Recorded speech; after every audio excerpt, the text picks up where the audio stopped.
ambacho kitatutanguliza ambacho ni kitabu cha Mathayo chapter 7 verse 17. We are dealing with the roots of rejection. Kukataliwa. Matthew chapter 7 verse 17, Biblia inasema ya kwamba hivyo kila mti mwema huzaa matunda mazuri na mti mwovu huzaa matunda mabaya. Mti mwema hawezi kuzaa matunda mabaya, wala mti mwovu kuzaa matunda mazuri. Kila mti usiozaa tunda nzuri hukatwa ukatupwa motoni. Ndiposa kwa matunda yao mtawatambua kuhusu wanaojihadaa. Bwana asifiwe. Biblia inasema ya kwamba inatupatia mifano ya miti. Kama mti ni mzuri, hawezi zaa matunda mabaya. Hakuna kwa vyovyote vile unaweza kuta mtu wa mchungwa ukute ya kwamba season hii umezaa machungwa mazuri,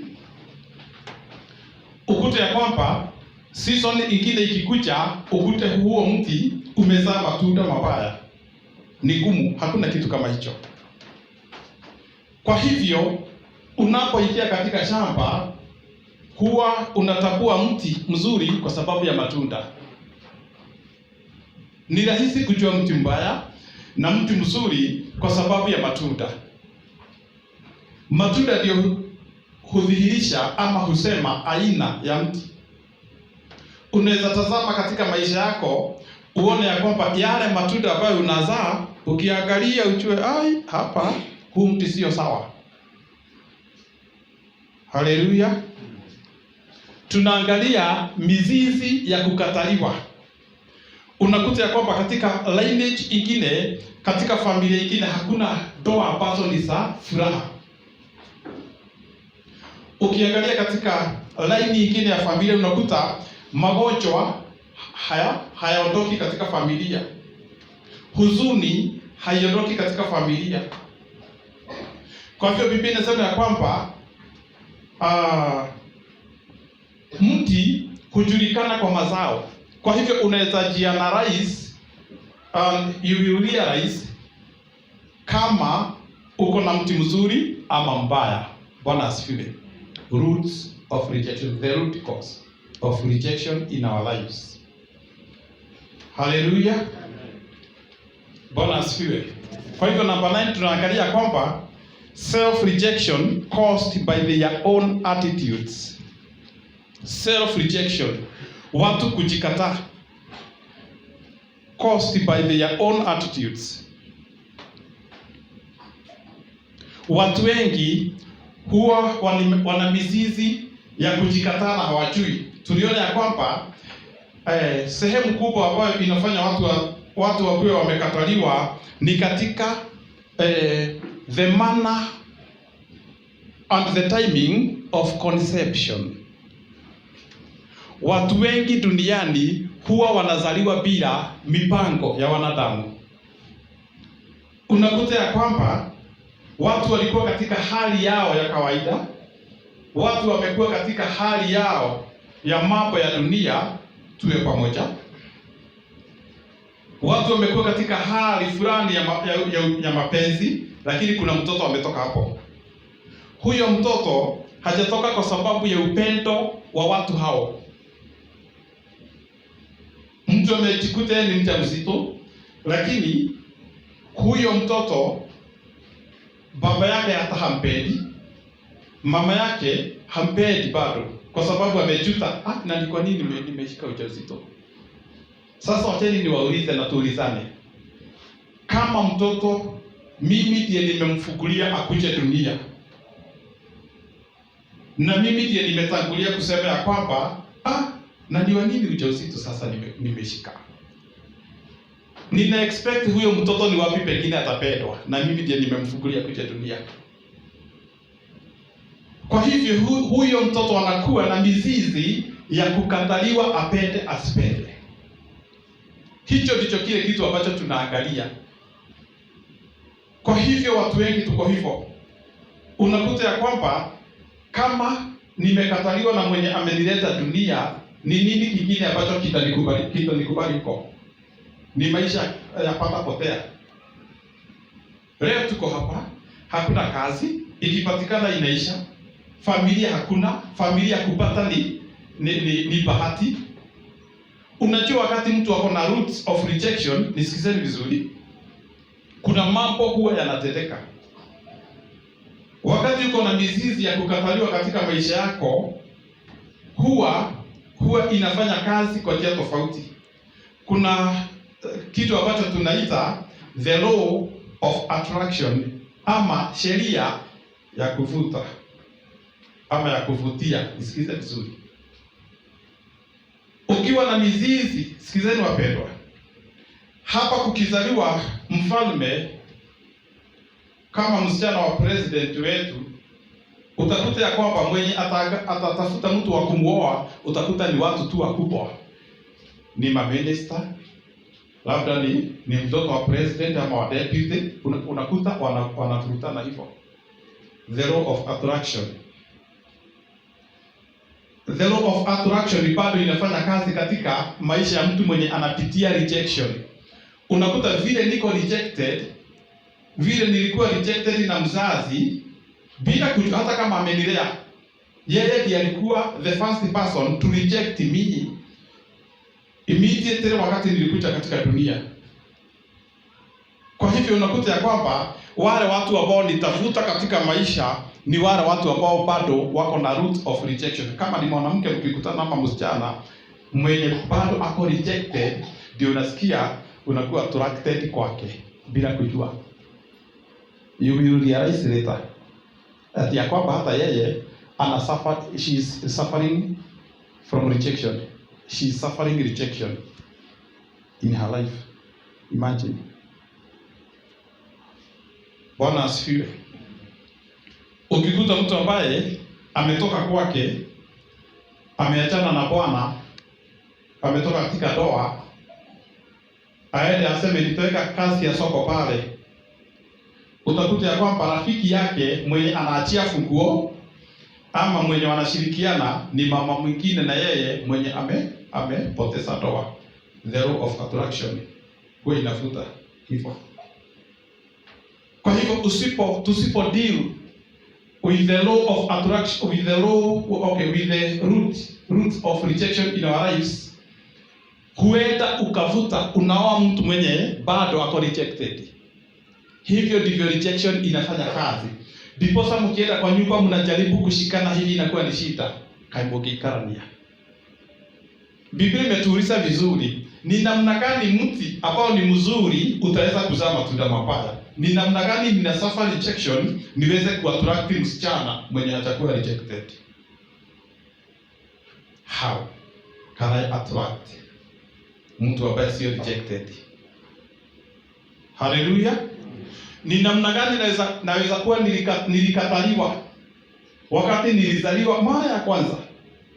Hebu imagine katoto wewe hesabu wewe mwenyewe umekuja duniani na mama yako mwenye ukiwa kwa tumbo amejuta ni kwa nini amekupata. Nani mwingine atakukubali dunia? Ndiposa unatafuta kazi zinakosa. Unaita fundi kukutekelezea kitu akiwa katikati kinaharibika. Na wale watoto bado unazaa ni watoto ambao ni rejected. Because you have the root of rejection. Kwa hivyo unakuta watoto bado ambao tunazaa ni watoto rejected. Mti hauwezi kuzaa matunda mabaya ukiwa mzuri. How expect uzae watoto ambao hawana rejection na wewe ni mtu ambao umekuwa rejected? Haya ni mambo yako katika siri sana za Biblia, na ni mambo tu ambayo Mwenyezi Mungu ataweza tu kutii.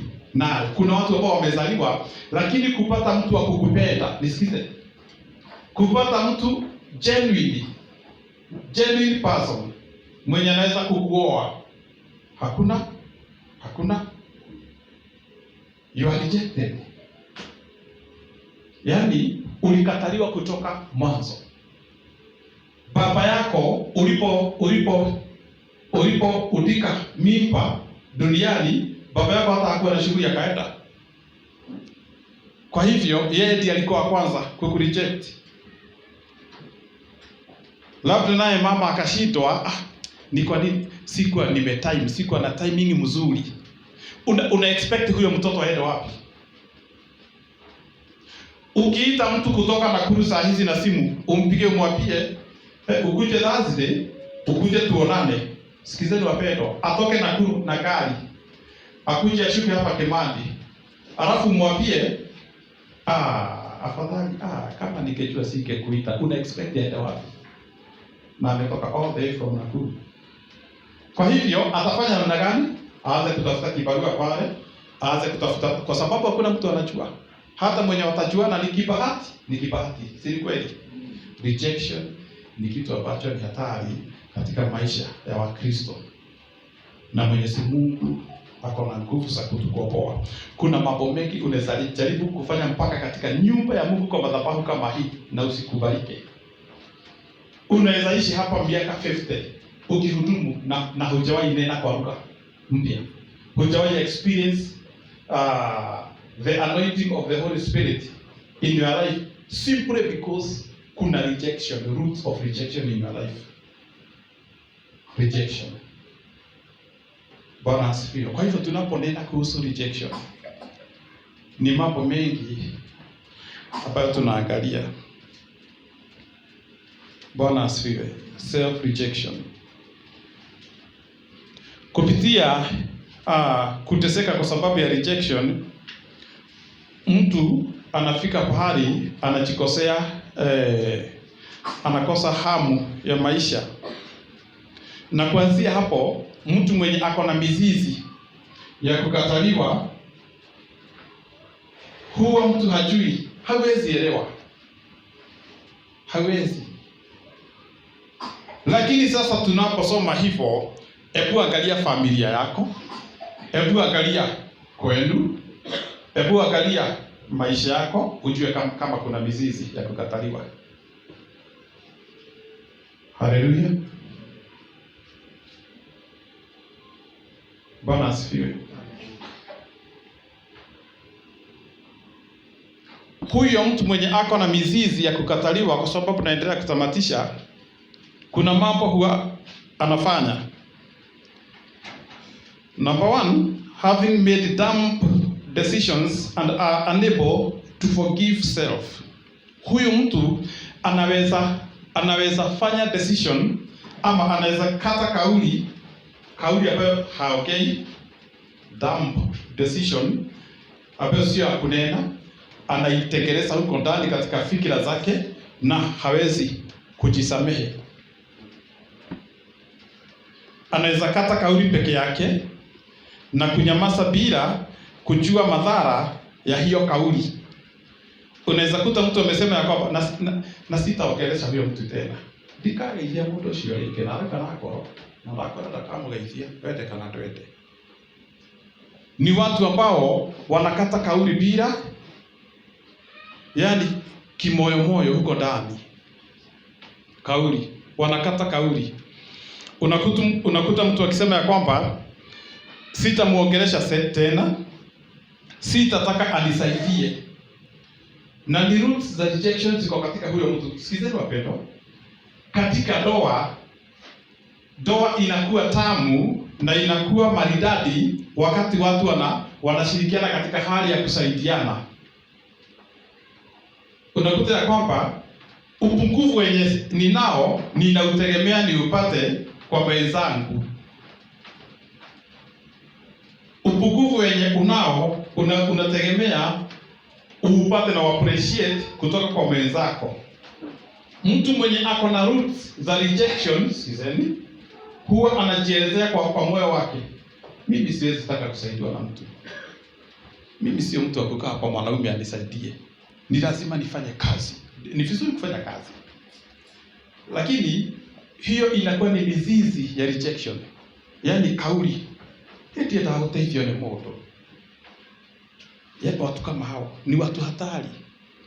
Unakuta hata ukimwambia ama tukienda tu hospitali, kwa sababu ya hii shida uko nao, sipende hospitali. Ananyamaza kwa sababu anataka aende peke yake. Hataki hiyo mambo ya kufuatana. Yani ni roots za rejection. Rejection ni mbaya. Unaweza kuwa mmoja katika familia, unataka mshirikiane.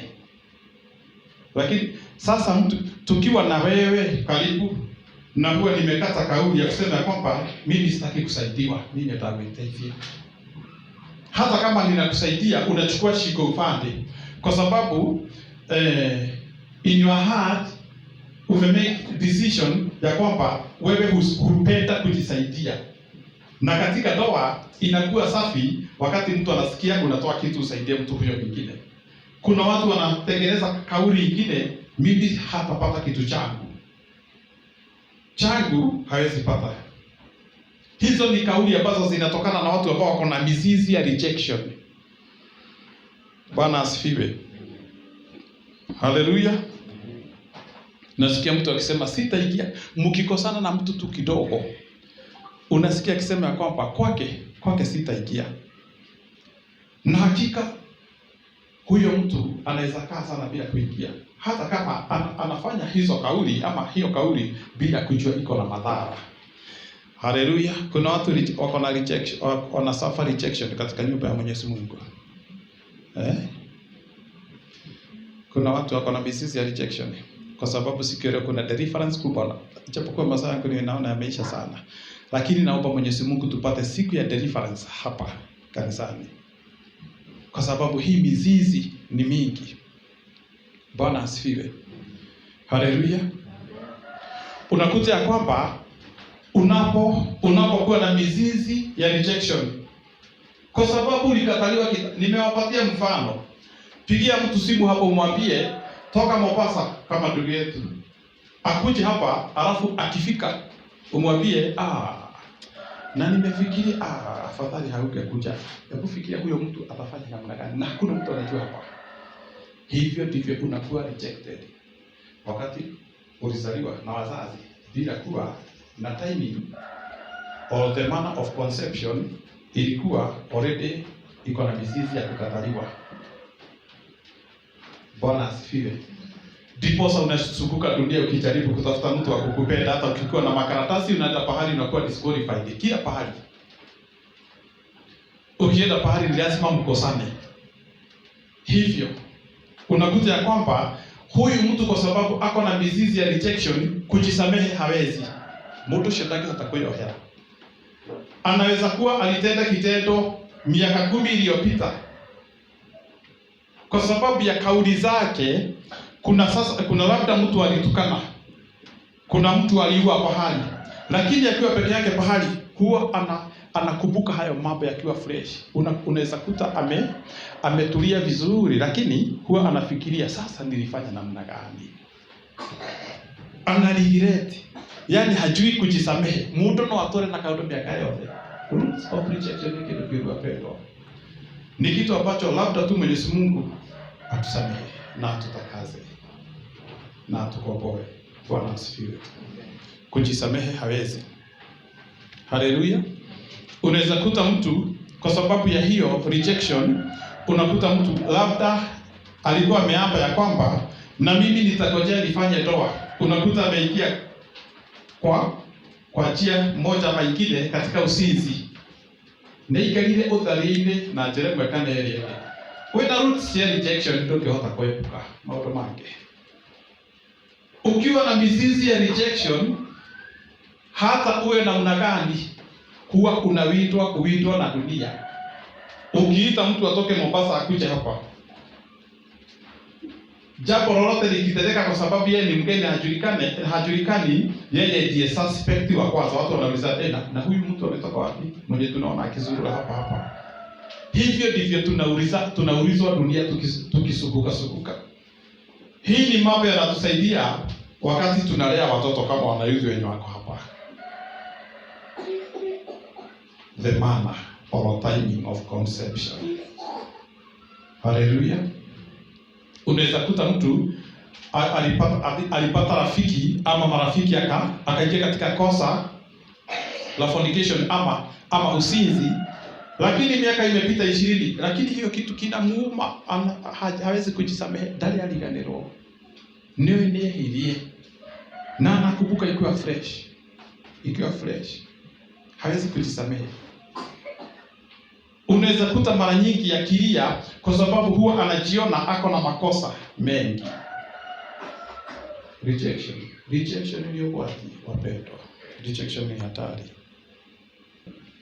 Unaweza kuta mtu kama huyu mwenye ako na mizizi ya rejection, unakuta ni mtu kauli yake, unaweza kuta ameharibu vitu nyingi vyake ameharibu. Hawezi kujua kitu kizuri na kibaya. Unaweza kuta alikuwa amenunua ng'ombe mzuri ya maziwa, lakini ukuta ameiuza, amenunua ingine ambayo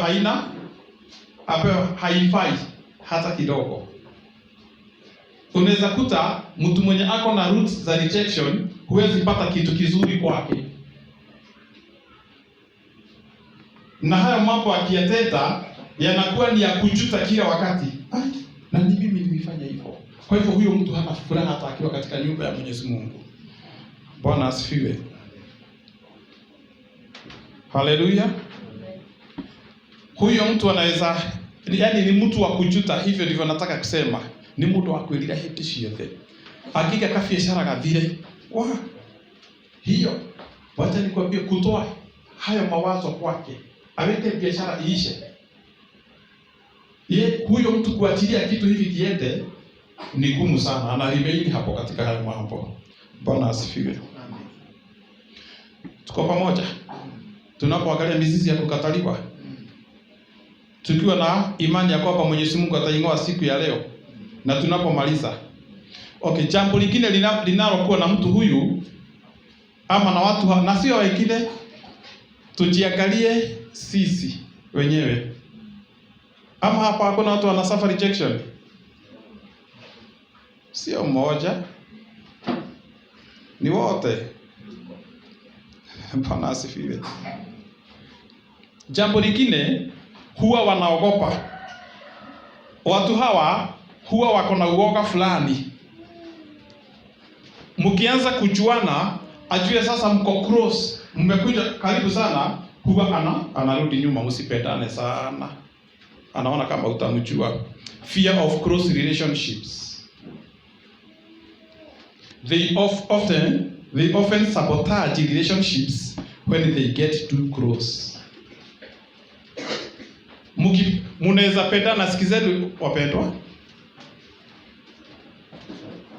Munaweza pendana na mtu kama huyu na uone ni mtu mnapendana sana.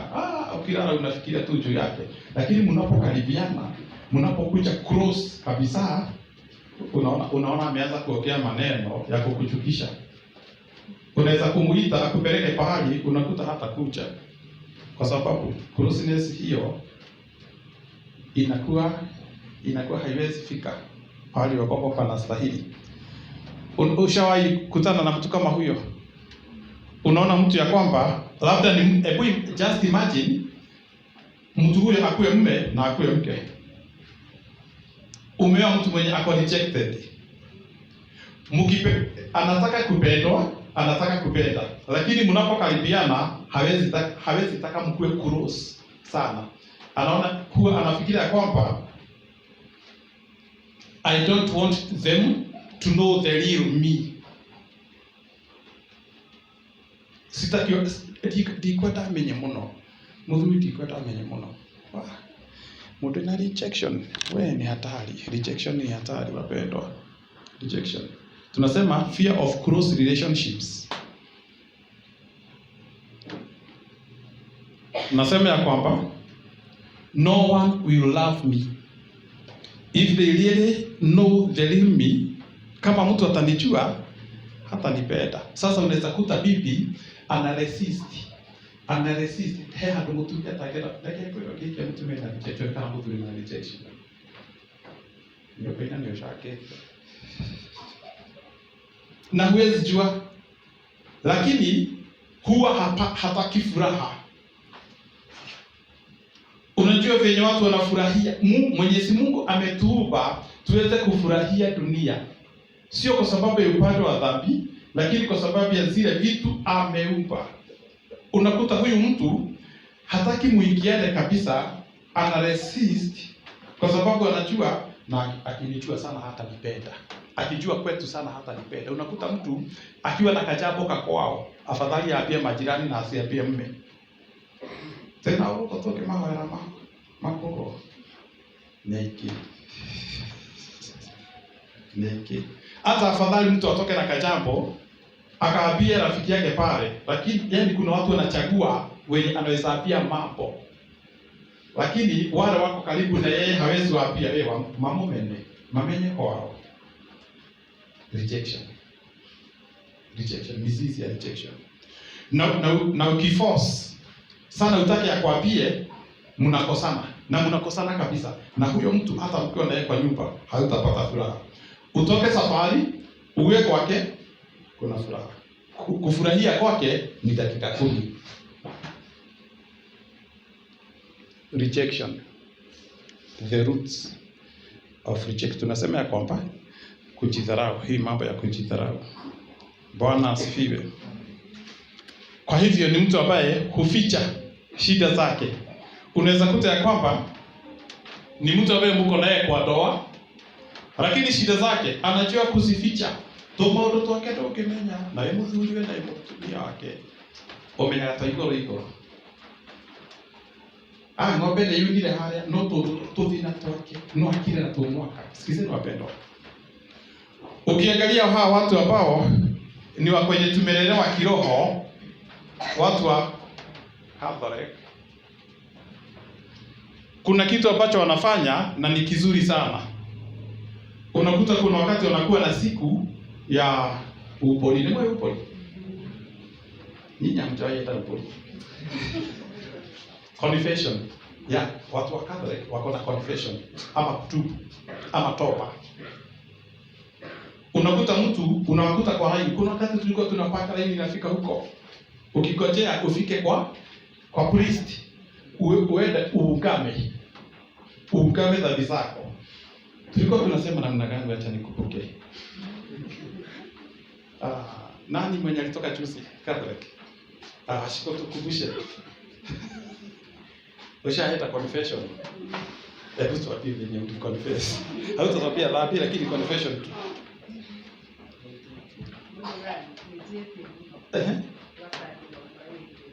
Okay. Lakini lazima kuwe na process. Tunaelewa? Hiyo confession unaweza ona mpaka baba mzee mababu akona kama watu wanakojea mpaka afikie kwa raidi aende akaseme na mimi padre nilifanya hivi na hivi. Na akisema hivyo anakuwa free, anakuwa relieved. Unasikia? Kwa sababu kuna mambo yanatendeka katika maisha. Moyo wa mwanadamu ama roho ya mwanadamu inakuwa hivi. Inakuwa kama chupa. Inakuwa kama chupa kama hii ama glass. Kama chupa kama hii. Ukitenda jambo lolote huwa linakuja. Linaingia hapo.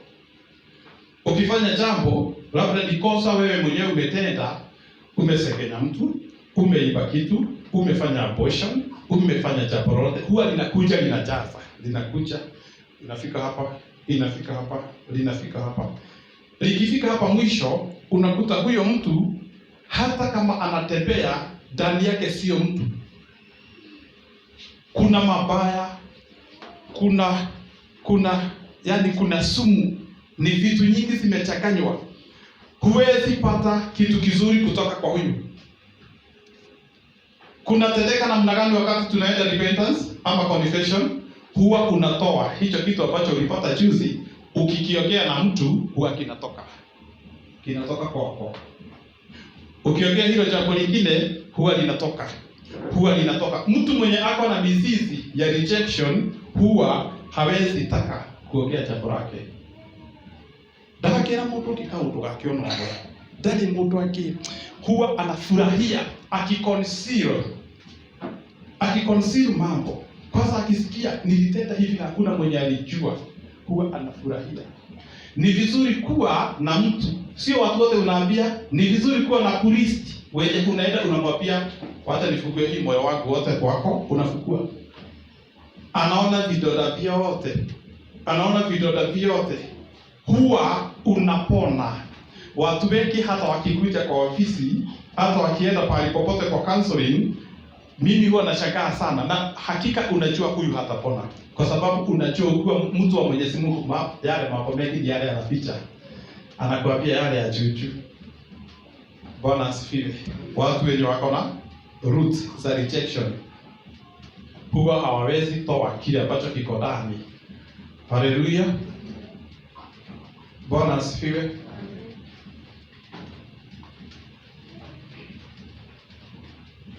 Huficha shida zao, huwa hawaongei mambo yao, hujiona wao ni wenye makosa.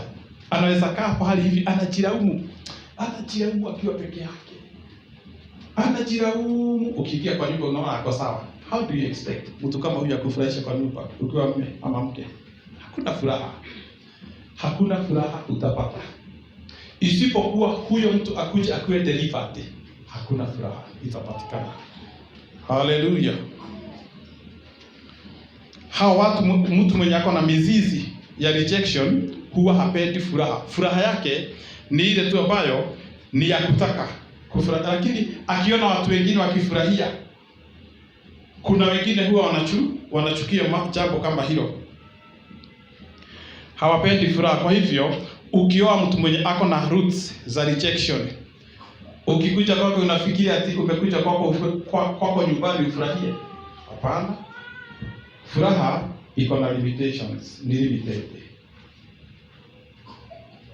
Bwana asifiwe. Ukiwa na marafiki kama hao unakuta kwamba kuna hiyo furaha. Haleluya. Unaweza kuna mambo unaweza ona kidogo na ujue ya kwamba huyo mtu wako na mizizi ya kukataliwa. Kuna mtu mwenye anaweza kuwa na hiyo mizizi ya kukataliwa, huwezi jua, lakini kuna vitendo tu unaweza ona ujue. Unaweza kuwa pahali ukiwa ni wewe ni mke ama ni rafiki, mume wako akikuja kwa sababu ako na hizo roots, ako na mizizi, akikukuta mko na wanaume wengine na ni wanaume marafiki zako, anaweza kuja na aanze kazi hapa na aanze kufanya kazi, lakini hawezi kukusalimia kwa sababu hafurahishi na marafiki yako. Unasikia anafanya kazi hapa na ametoka huko amewakuta papa kwa memu ukiwa na Edwin na sisi, lakini kwa sababu mke ako na roots za rejection na hataki hiyo mambo unataka. Hiyo kila hali ya mwili ukaigua huwa na ndani moto araga hivi.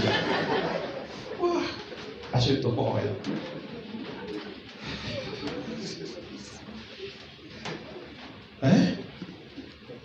Ajaribu akukute hivi ukiwa na mama wengine ama ukiwa na wazee wa kiama. Unaona kama sasa ni kanisa, si utakuwa na hawa wazee.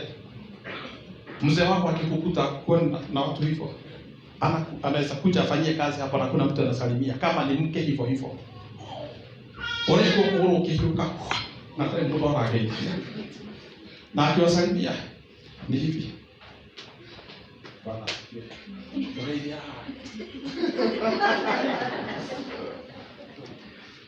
Tumatano tukipa shetani. Kuna watu unastahili kuangalia uone roots za rejection ndani yao. Bwana asifiwe. Ni kitu ambacho hakifikiki. Okay, mtu mwenye ako na mizizi ya rejection, unajua tunamalizia the root cause ya rejection. Tumeangalia mambo mengi. Lack of interest in getting job. Unaweza kuta mtu ni kijana wako lakini apenda tu kukaa huko. Ukimwambia si wewe utafute kazi, hana interest. Lack of interest in getting job. Yeye hufurahia tu kukaa hivyo. Ushakuta mtu kama huyo. Hakika amefika kiwango cha kwenda kutafuta kazi, lakini anataka tu kukaa hapo. Labda ni rafiki yako, huwa anataka tu kama msaada Kenya anapata, akisaidiwa tu na wazazi ama ukimsaidia tu kama rafiki, mambo yake kuisha, hawezi taka mambo ya kazi. Hizo ni mizizi. Hiyo ni mizizi ya rejection katika katika maisha. Bwana asifiwe. Haleluya. Nataka tusome Psalms 109 verse 22. Psalm 109 verse 22.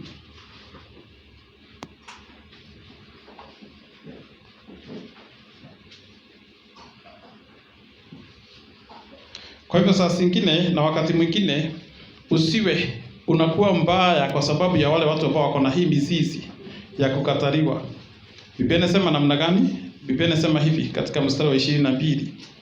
Kwa maana mimi ni mnyonge na mhitaji na moyo wangu umejeruhi ndani yangu. Huyu mwandishi wa Psalms alikuwa hata yeye David amepitia rejection. Unasikia kwenye anasema kwa maana mimi ndani yangu. For I am poor and needy. Jambo la kwanza, watu wenye wanapitia rejection huwa wanajihurumia, self pity. Wanajihurumia sana. Huyo anasema ya kwamba kwa maana mimi ni mnyonge. Wao adoshe mona kama matari na kiende. Wote kuna mtu anaweza kunipenda. Hata hawezi taka mkaribiane sana, utajua mambo yake. Hivyo. Kwa hivyo hata kwa Biblia unaona kuna watu kama hao. Jambo la mwisho ambalo nataka tuone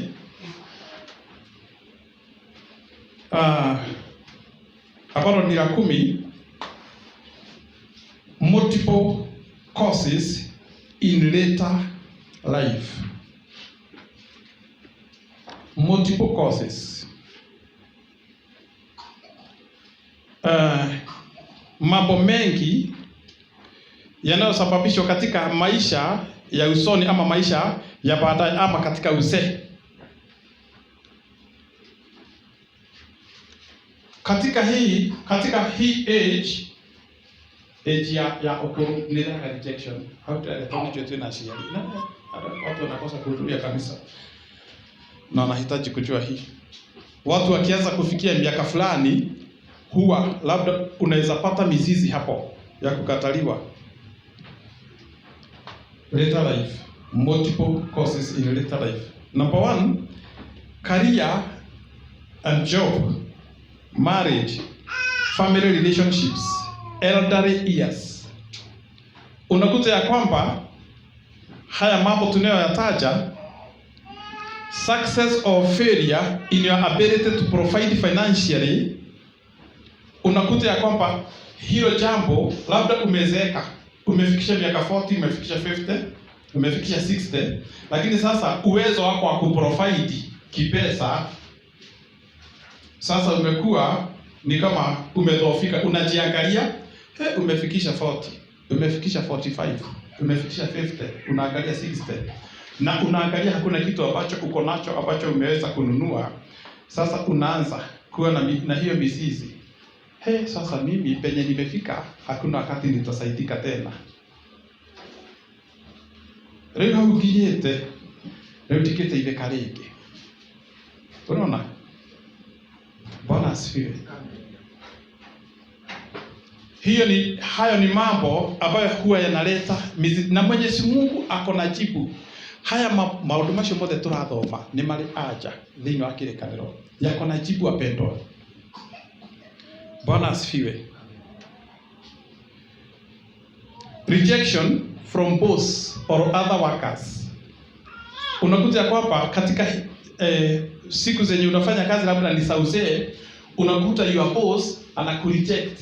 Ameanza kusema na kuleta vijana hapa wanajua kufanya kazi. Hawa watu wamezeeka kidogo. Unaona ana kuexpose ya kwamba sasa hata hauna nguvu sana, hawezi kukimbia, at least kuletwa vijana. Hawa wazee wajulikane wako karibu kukaribia nini? Kaburi. Unakuta watu wanaanza kujichukia hapa na pale. Watu wameanza kujichukia. Haleluya. Unaona mtu labda hakuweza kupanga mambo yake vizuri. Kwa hivyo amefikisha miaka 50, watoto hawajasoma, wengine ni wadogo, wengine ni wakubwa.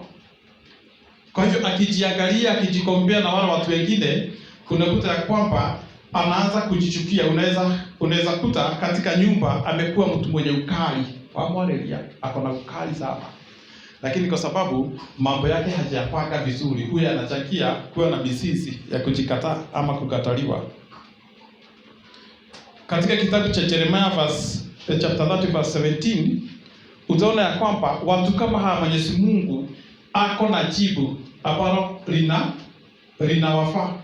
Biblia inasema namna gani? Jeremiah 30 verse 17.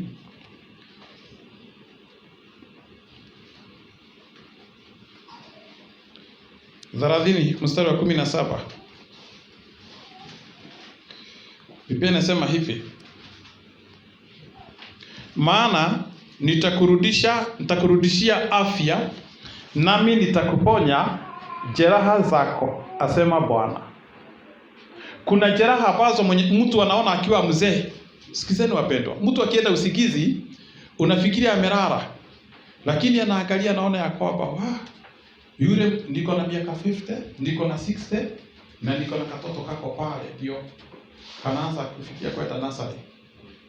Na wale wengine niko nao hakuna mwenye amesoma. Huyo mtu akiwa kwa kitanda unafikiria amelala, lakini anakesha akiwa macho.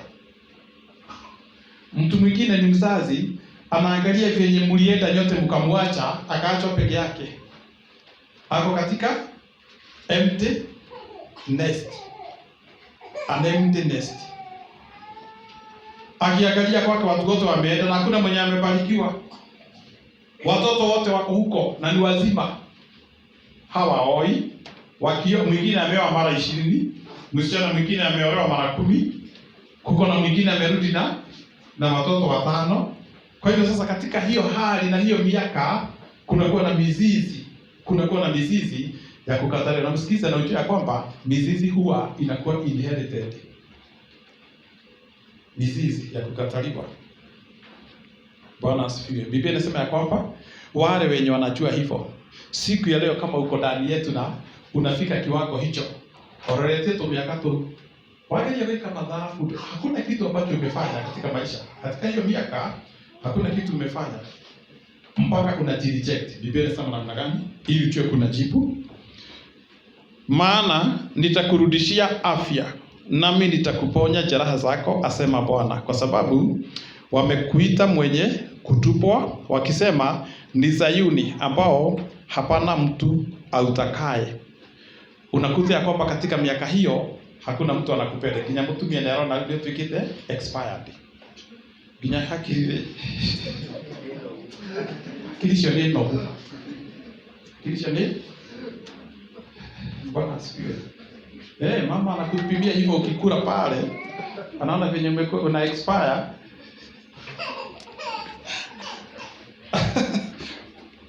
Naye mzee anakupimia pale na venye una expire, hata fikira zimechoka.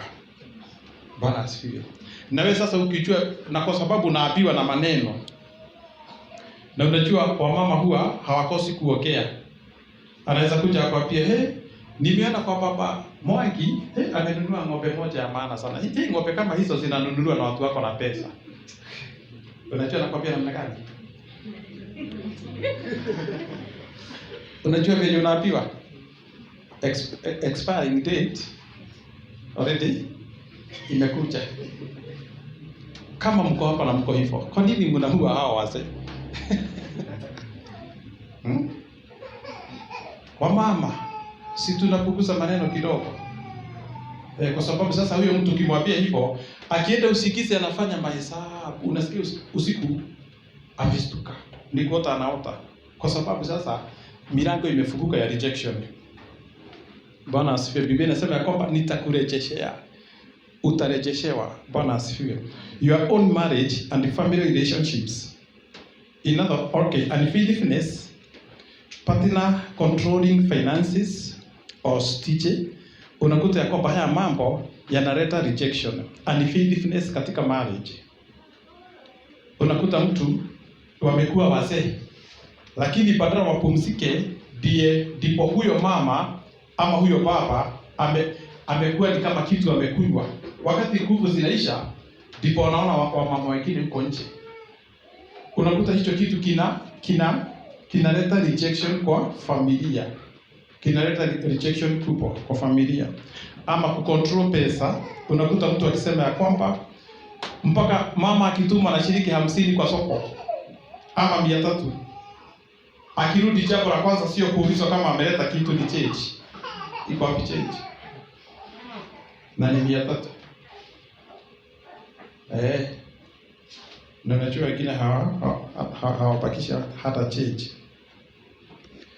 Jambo lingine ambalo linaleta mizizi katika familia ni wazazi.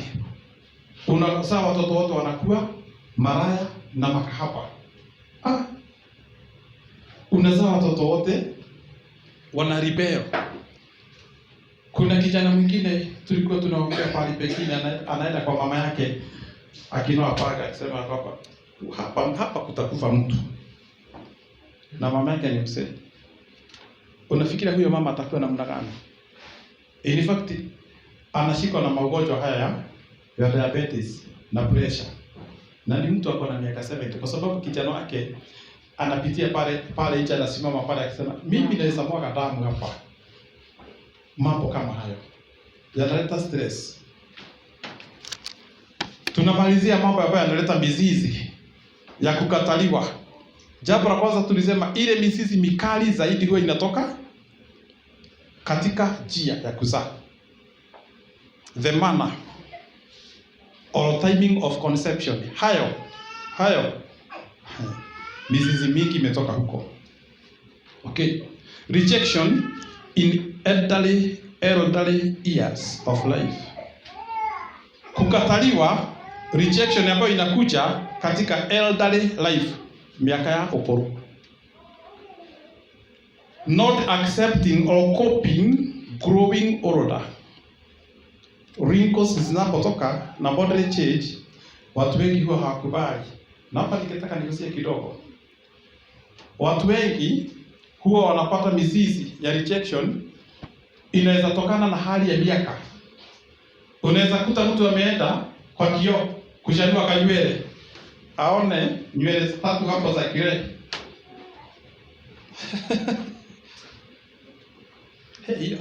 Arudi hata asema sitachanua. Kwa tupo asikie maji. Elderly life. Bwana asifiwe. Anatafuta kitu ambayo itainua mara moja.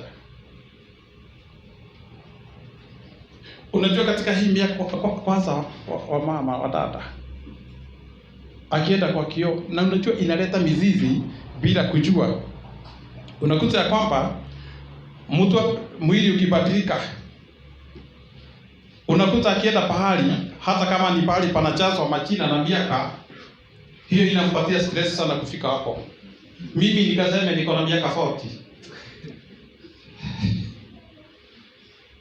Hebu angalia mwenzako mjeko na yeye hapo, umuulize uko na miaka mingapi sasa. Na asikufiche.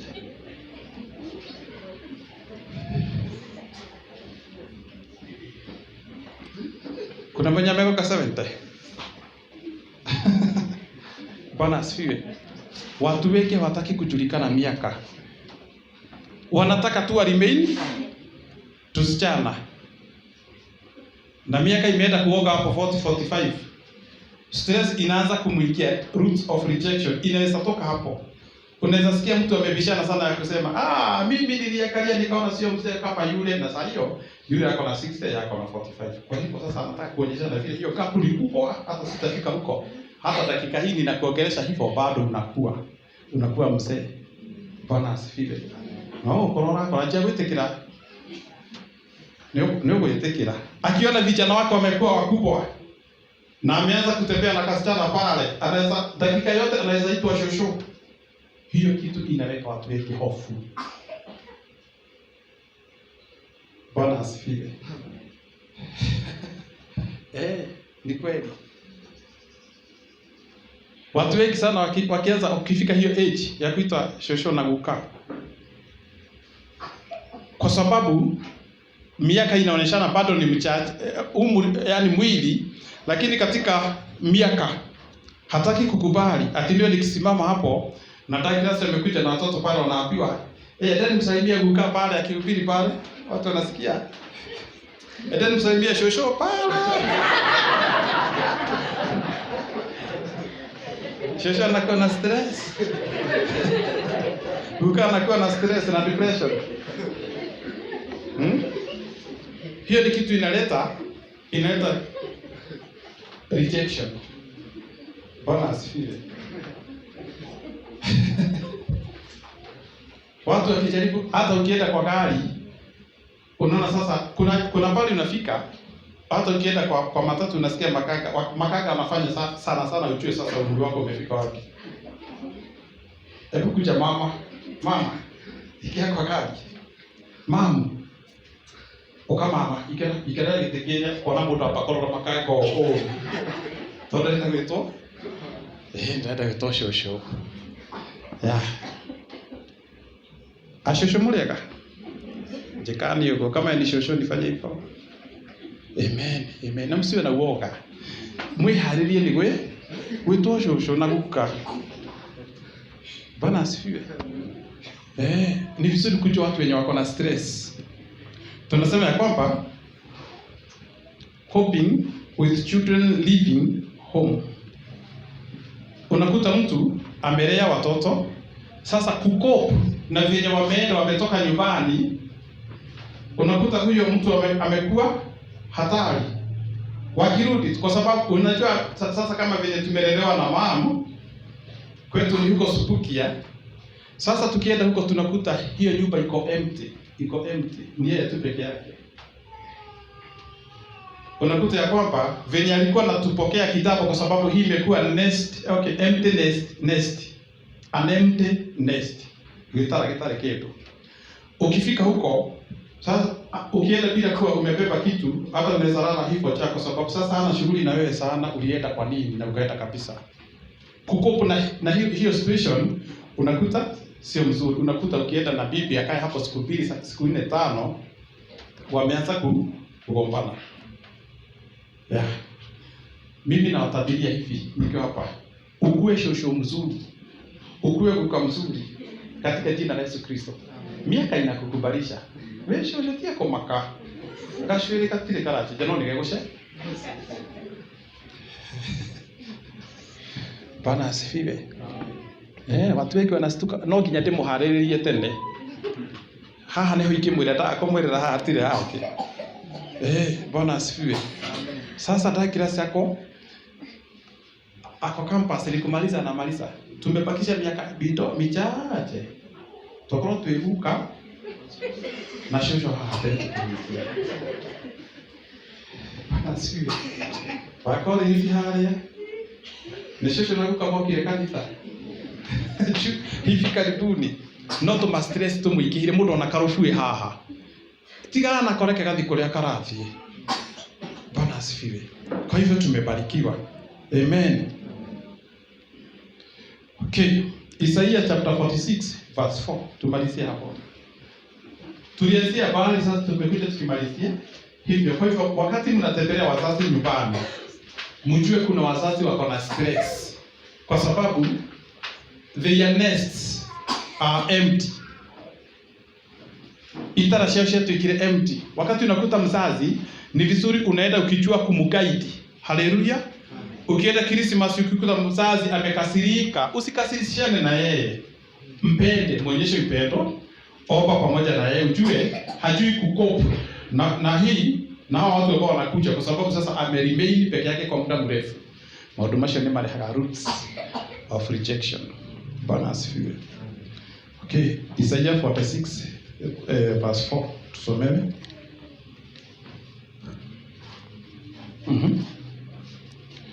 46 verse 4. Biblia inasema ya kwamba na hata uzee wenu mimi ndiye, na hata wakati wenu wa mvi nitawachukueni. Nimefanya nami nitachukua, naam nitakuchukua na kukuokoa. Unasikia hiyo ni ahadi ya wale watu ambao nywele zimekuwa kidole. Mahindi maragamba ko watu wa kuinamia. Unajua hata mifupa huwa inakuwa pia imeanza kuzeeka kwa sahihi ya magoti. Ukianza kuketi chini nasikia hivyo venye imepasuka inakutolea habari. Biblia inasema ya kwamba and even to your old age I am he. Huyo ni Mungu. Tiga ushoka gutindo gianite na miaka ti uri hitha kibande ndureta kioneke ndureta ndumamenyo ina miaka ine ukienda pale waambie na mimi niko hivi. Bwana asifiwe. Sio ubaya kusema miaka.